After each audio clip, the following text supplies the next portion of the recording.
Students, इस video के अंदर हम करेंगे पीरियोडिक टेबल के बारे में। तो पीरियोडिक टेबल के बारे में, केमिस्ट्री की पीरियोडिक टेबल के बारे में। तो पीरियोडिक टेबल के बारे में पढ़ने से पहले हमें बताना चाहिए एटम क्या होते हैं, उसके सब एटॉमिक यूनिट पार्टिकल्स क्या होती हैं, उनके अंदर इलेक्ट्रॉनिक डिस्ट्रीब्यूशन कैसे होता है, एलिमेंट्स होते क्या हैं, करते क्या काम है। तो सबसे पहले देखिए 3 सेल्स होते हैं जिनका इस्तेमाल हम साइंस में करते हैं। ये SHE सेल होती है, इसका इस्तेमाल हम करते हैं केमिस्ट्री के अंदर। किसके अंदर करते हैं? केमिस्ट्री के अंदर करते हैं।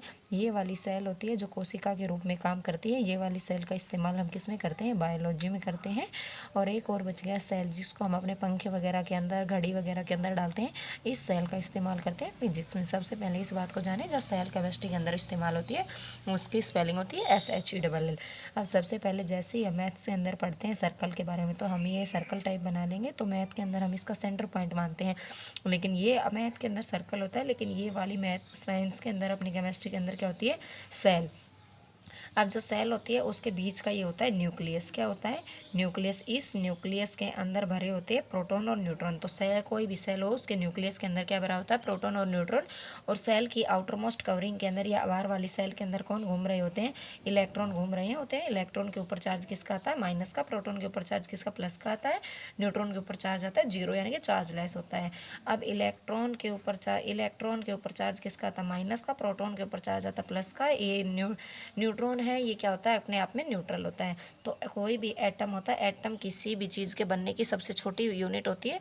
छोटी यूनिट होती है तो मतलब एटम इतनी छोटी होती है, यानी कि जिसको हम नेक्ड आइज से नहीं देख सकते। अगर नेक्ड आइज से हम एटम को नहीं देख सकते तो उसकी 3 सब एटॉमिक पार्टिकल्स होते हैं, यानी कि उसकी 3 सब यूनिट्स होती हैं, वो जिनसे मिलकर बनता है। पहली होती है इलेक्ट्रॉन। इलेक्ट्रॉन के ऊपर चार्ज आता है माइनस का।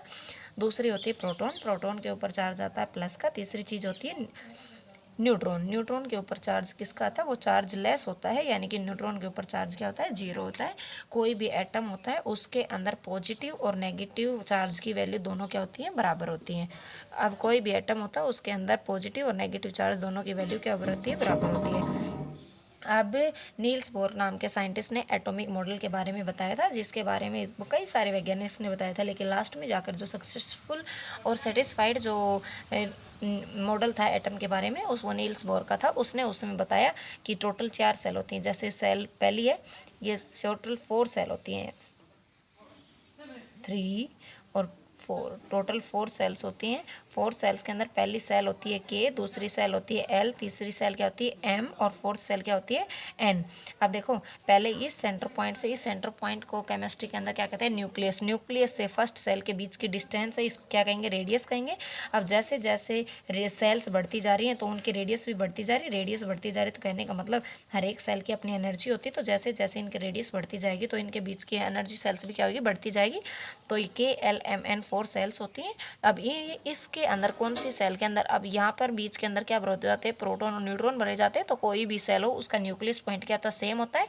तो सारी सेल्स का न्यूक्लियस पॉइंट सेम है, तो उनके अंदर प्रोटॉन न्यूट्रॉन भरे जाते हैं। बाहर कौन घूम रहे? तो इलेक्ट्रॉन। अब ये सेल स्मॉल है, ये लार्ज है, ये इससे लार्ज है, ये सबसे लार्ज है, तो कहने का मतलब इलेक्ट्रॉन्स भी ज़्यादा मात्रा में इनके अंदर सेटअप होते होंगे। तो इनके अंदर इलेक्ट्रॉन्स को निकालने का एक फॉर्मूला होता है, to find out electrons. To find out electrons, कौन सी सेल में कितने इलेक्ट्रॉन्स आएंगे, इसके लिए एक फॉर्मूला होता है 2n²। यहाँ पर n स्टैंड्स फॉर, यहाँ पर n का मतलब होता है 1 2 3 4 तो ये सेल्स होती हैं। अब जैसे कि हमें निकालना है पहली सेल के बारे में। पहली सेल कौन है? n। तो यहाँ पे n की वैल्यू अगर हम 1 पुट करेंगे तो हमारा क्या हो जाएगा? 2 × 1 का स्क्वायर। तो टोटल कितना हो जाएगा? 2, यानी कि K सेल के अंदर कितने इलेक्ट्रॉन्स आएंगे? 2 इलेक्ट्रॉन्स आएंगे। अब मान लो सेकेंड सेल का जिक्र है तो यहाँ पर हम n की वैल्यू 2 पुट करेंगे। जैसे ही हमने n की वैल्यू 2 पुट की तो 2 × 2 का स्क्वायर, 2 × 2 का स्क्वायर यानी कि 2 × 4, तो कितने इलेक्ट्रॉन्स हो गए? 8 इलेक्ट्रॉन्स हो गए, यानी कि L सेल में कितने इलेक्ट्रॉन आएंगे? 8 इलेक्ट्रॉन आएंगे। अब आगे मान लो तीसरी सेल की जिक्र, तो n की वैल्यू हो गई 3। n की वैल्यू जैसे ही 3 हुई, हमने फॉर्मूले पुट किया 2 × 3 का स्क्वायर, तो कितना हो गया? 9। तो 2 से मल्टीप्लाई करेंगे कितना आ गया? 18 इलेक्ट्रॉन्स के M सेल के अंदर आ गए 18 इलेक्ट्रॉन्स। अब यहाँ से जैसे ही N4 का जिक्र आता है, तो यहाँ से करेंगे हम 2 × 4 का स्क्वायर। 4 का स्क्वायर कितना आता है? 16 को कितने से मल्टीप्लाई? 2 से, तो कितना हो गया? 32। यानी कि जो फोर्थ सेल होती है N, उसके अंदर कितने आएंगे? 32 इलेक्ट्रॉन्स आएंगे। अब अगले वीडियो के अंदर हम देखेंगे कि कैसे हम इनकी एलिमेंट्स जो होते हैं उनकी वैलेंसी को फाइंड आउट करते हैं, सेल डिस्ट्रीब्यूशन के अकॉर्डिंग कैसे हम इनकी वैलेंसी को फाइंड आउट करते हैं। तो दोबारा से एक बार देखिए, अपने केमिस्ट्री के अंदर जो इस्तेमाल होती है वो कौन सी होती है, SHE सेल होती है। ये अपनी कोई भी सेल है, सेल का सेंटर पॉइंट को बोलते हैं न्यूक्लियस। न्यूक्लियस में भरे होते हैं प्रोटॉन और न्यूट्रॉन। इलेक्ट्रॉन की सेल के बाहर आउटर कवरिंग के अंदर कौन घूम रहे होते हैं, इलेक्ट्रॉन रिवॉल्व कर रहे होते हैं। अब कोई भी एटम होता है उसके अंदर पॉजिटिव और नेगेटिव चार्ज की वैल्यू बराबर होती है, तो एटम नेचर के अंदर कौन सा होता है, न्यूट्रल होता है। अब एटम 3 चीज़ों से मिलकर बनता है, या 3 उसकी सब एटॉमिक यूनिट पार्टिकल्स होते हैं, जैसे कि इलेक्ट्रॉन, इलेक्ट्रॉन के ऊपर चार्ज होता है माइनस का, प्रोटॉन के ऊपर चार्ज होता है प्लस का, न्यूट्रॉन के ऊपर चार्ज होता है जीरो, यानी कि वो कहता है चार्जलेस होता है। अब बहुत सारे साइंटिस्ट ने एटॉमिक बोर मॉडल के बारे में बताया था, लेकिन नील बोर ने एटॉमिक मॉडल के बारे में बताया था, लेकिन सबसे सक्सेसफुल जो हुआ था वो नील्स बोर का हुआ था। नील्स बोर ने क्या बताया था कि टोटल 4 सेल होती है, KLMN। जैसे जैसे इनकी रेडियस बढ़ती जाती है वैसे वैसे इनकी एनर्जी बढ़ती जाती है। जैसे जैसे सेल्स की एनर्जी बढ़ती जाती है तो यानी कि एनर्जी भी बढ़ती जा रही है। एनर्जी बढ़ती आ रही है तो कौन सी सेल में कितने इलेक्ट्रॉन्स आएंगे, ये निकालने का फॉर्मूला होता है 2n², जहाँ पर n स्टैंड्स फॉर 1 2 3 4 होता है।